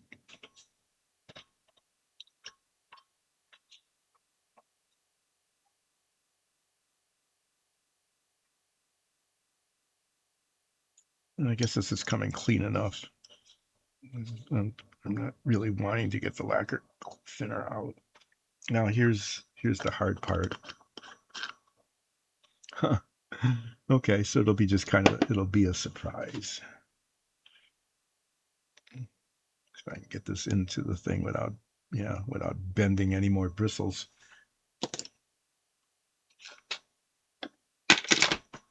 Um, okay, let me show you what has happened so far today.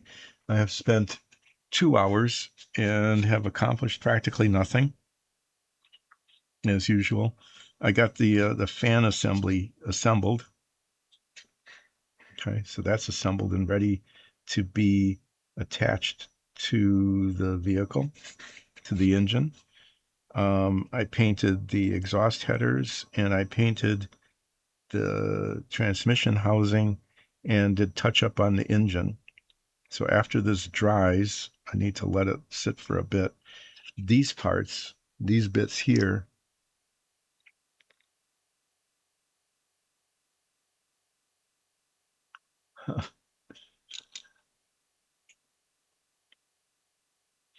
I think that's kind of cool, is to not dive into it too much ahead of time and just discover it as you go along. That's a good way to do it. A lot of people, in some games, people will get into the whole beta version, and they'll pretty much have done the whole game before it's even released.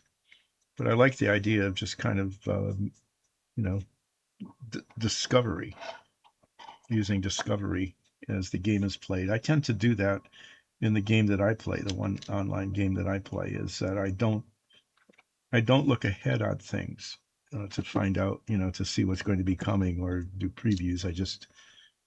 I try to just experience it as the game develops, you know, except when I get really stuck. When I get really stuck, I will look into the forums to find out, where to find this one item that is hidden under a rock next to a tree in some place that nobody ever visits. There's always that kind of stuff. Um,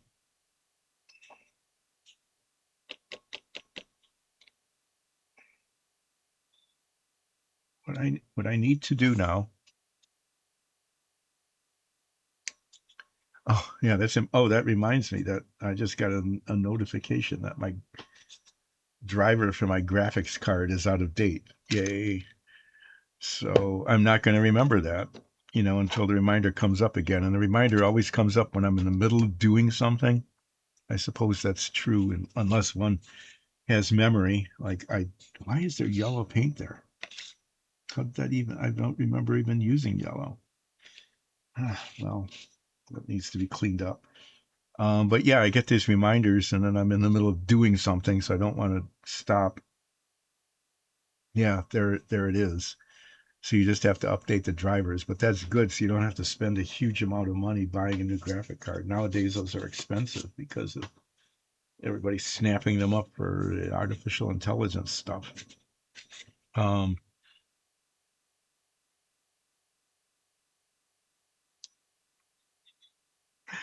I'm going. I need to take a break. I really do. So I have to apologize, Amon. I need to put the break screen on and um, take a take a break and do what needs to be done.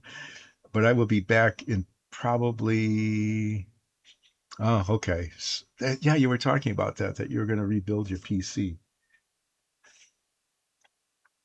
My graphic card isn't that old. I think it's like maybe a year or so old, but I guess they update the drivers periodically.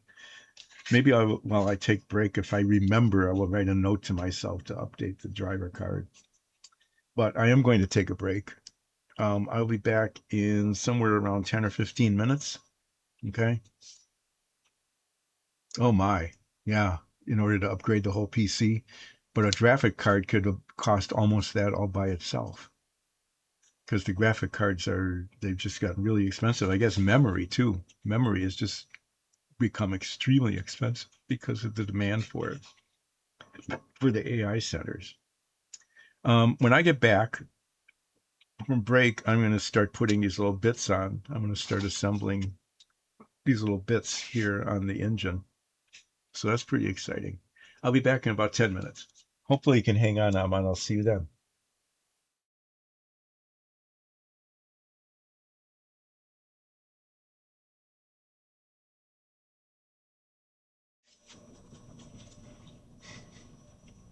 Oh, sorry about that. At the very beginning of the stream, I said that I might be getting a phone call, and if I got it, I needed to take it. Well, it just so happened that the phone call came while I was on break, and I needed to deal with that. Just part of it was a family thing, and part of it had to do with taxes. Because it's tax season here in the U.S., where we all need to basically we need to fill out forms. Oh, thank you. Thanks, Aman. I'm glad you stayed on. Yeah, I'm glad. I mean, in some ways, it was good that the call came while I was on break anyway, so I didn't have to break twice. But here in the US, I don't know what it's like in other countries, but here in the US, almost everything is reported to the government electronically during the year. Like if anybody pays you something, wages or contract work or something, they have to file a form with the government. But then what happens is you need to then take the information from the form that the government already has and put it onto the government, a different government form, and do some arithmetic that's really simple to do that could have been done automatically.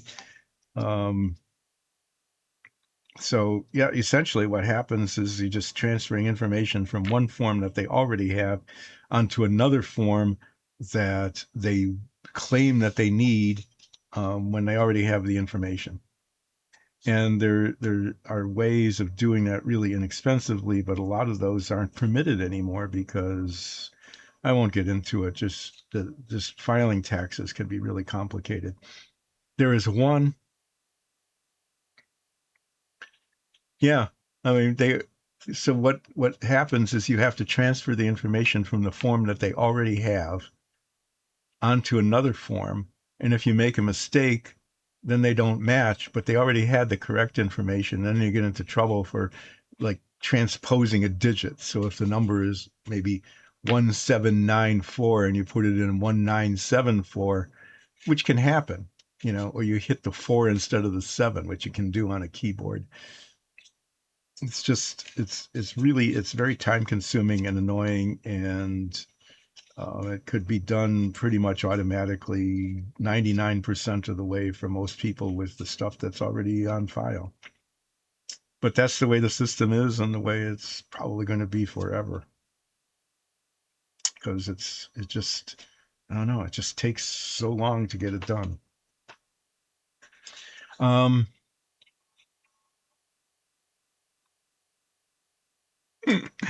yeah, tax evasion. Tax evasion is a long time ago when alcohol was prohibited in the United States for a while. There was actually a whole constitutional amendment, believe it or not.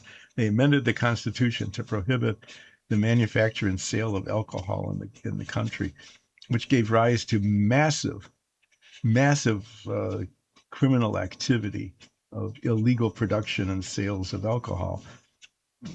That's when we had the gangsters, the famous gangsters like Al Capone and Babyface Nelson and things like that. And they were famous for machine gunning each other down and creating a lot of havoc.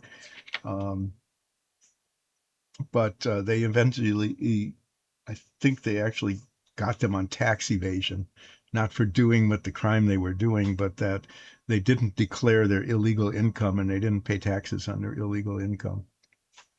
It's kind of, I think that's happened with organized crime more recently too. Well, it's that break ended up taking up almost all of the time that I had. Exactly. Yeah. So people who, they're into extortion and illegal gambling and drugs and murder and everything like that. They get caught for tax evasion. It's pretty funny, really, that happens. I was going to assemble all these parts, but no, I'm not. I'm going to end up not assembling all these parts because it's just kind of out of time. So I'm just going to set these parts here on the paper towel. So hopefully the paint will stay intact. I guess I'll just leave the pin out rather than trying to pick it up. But I did it. I assembled that. I was going to get all these parts together onto the engine, but I'm going to end up not doing that today. So, yeah, that's what didn't happen. So on Friday, I got some fairly straightforward assembly to do. I am going to. I'm going to, if I remember over the weekend, these parts, all of these parts, except for the seats. I'm not going to do the seats yet. But all of these parts in here, these are all going to be painted black on both sides, on top and bottom. Okay, including these little bits. That's going to happen. And then on Friday, I think yeah, this is Wednesday. On Friday, I'm going to be mostly assembling things. So I am going to put together the engine parts, steps 6, 7, and 8. I'm going to do 6, 7, and 8. And then I'm going to move on to parts 9, 10, and maybe even 11, maybe even 12, depending on how things go together.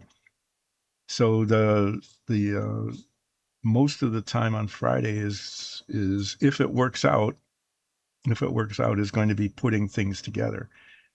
And the bottom of the car then will be pretty much assembled.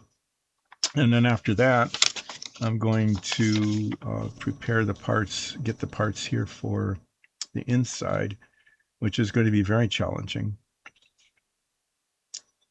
And the other thing I'm going to do between now and Friday, well, between now and Monday at least, maybe between now and Friday, is I'm going to, no, I need this. I need this, and I need this. I need these two things for the spray painting of the parts black. But the other thing I'm going to do between now and Friday, if it's not too cold, is I've got this, black overspray. Is I'm going to test some clear coat on these to see how it looks, so that the inside of the car is a little shinier than the outside. I want to make it look like leatherette, the fake leather that we grew up with. There was actually a brand name for one of them. Oh, hi, who, just in time. We'll do a flip right at the end of the stream. There was a brand name for one of the fake leathers, the leatherettes. It was called Naugahyde. I don't know why it was called Naugahyde. Maybe it was made by a company named Naga or some guy named Naga. But there was actually kind of a commercial. It's like, Naugahyde. What's a Naga? Because, Naga hide, like leather from a Naga. Naga turned out to be petrochemicals. Let's do living and not living. That's a good way to end. Who is we'll do flip. We got 1 living, 2 living. Maybe we'll get like 5 to 1. That's never happened before. 2 to 1, 3 to 1. Nope, 3 to 2. So it's either going to be 3 to 3 or 4 to 2. Maybe I can keep it on here. 4 to 2. Living wins. Living won 4 to 2 over non-living today. All right. Dyson Dungeons is all about our Dungeons and Dragons show. I need to say this at least once on every stream. Watch our Dungeons and Dragons show. It is truly an amazing thing. You will enjoy it. I guarantee that you will enjoy it. And then after you watch 1 or 2, you'll want to watch all hundreds of them. This stream started when I was painting dungeon tiles for the D&D show, but then it evolved into doing other things like this, which are not nearly as as nice and as interesting, but there it is. And yeah, you can become a like a follower on this Twitch thing. You can become a subscriber, I think, on YouTube. I don't know about all this stuff really, so I'll just say it and maybe I'm right. And you can go to patreon.com/Dyson Dungeons and become a patron, and that would be really good. Um, I will thank you all for joining in today. Thank you, Pooh, for dropping in at the last minute, asking for a flip. Thanks you, Aman, and I hope your character development and that special event that you're going to DM, I hope that special goes well. I will be back on Friday where I will be assembling these parts, not the pin, that doesn't go on, but all the rest of these parts all go together here. I'll be doing that, and then I'll be assembling the bottom of the car, these parts, assuming I get them painted between now and Friday. Okay, I'll be assembling those, and then I will be prepping these parts for the interior of the car, and just starting to learn what I'm getting into in terms of the detail, like the chrome parts that don't show and that aren't chromed here. How am I going to deal with the parts here? This tack pod is badly malformed. How am I going to paint the chromed parts where they're supposed to be painted when the chrome paint doesn't adhere to the chrome? There's all of these bits here. These bits here are going to be extremely challenging. So I'll start diving into those probably on Friday, or at least I'll be complaining about them. I'll be picking the parts out. And then I'll be also taking a look at how the clear coats work on the black paint that I have to see if I can actually use it for the interior of the car. And then I flip this over and I start seeing all the rest of this and all the little bits for the headlights and the taillights and the bumpers and yeah, just when I think I'm really getting somewhere, you know, doing step 6, 7, 8, 9, 10, 11, and 12, and I think I'm getting somewhere, then I look at this and go, oh, really? Wow. There is so much yet more that needs to be done. Sigh. But I did predict when I started this project that it might take all of 2026 to complete. And although it's been moving actually for me really quite quickly, so far it looks like that prediction might be accurate. So thanks again. Thanks for joining in. Become a proud watcher, sponsor, participant in our D&D show. And I will see you on Friday at more or less 10 o'clock. Bye.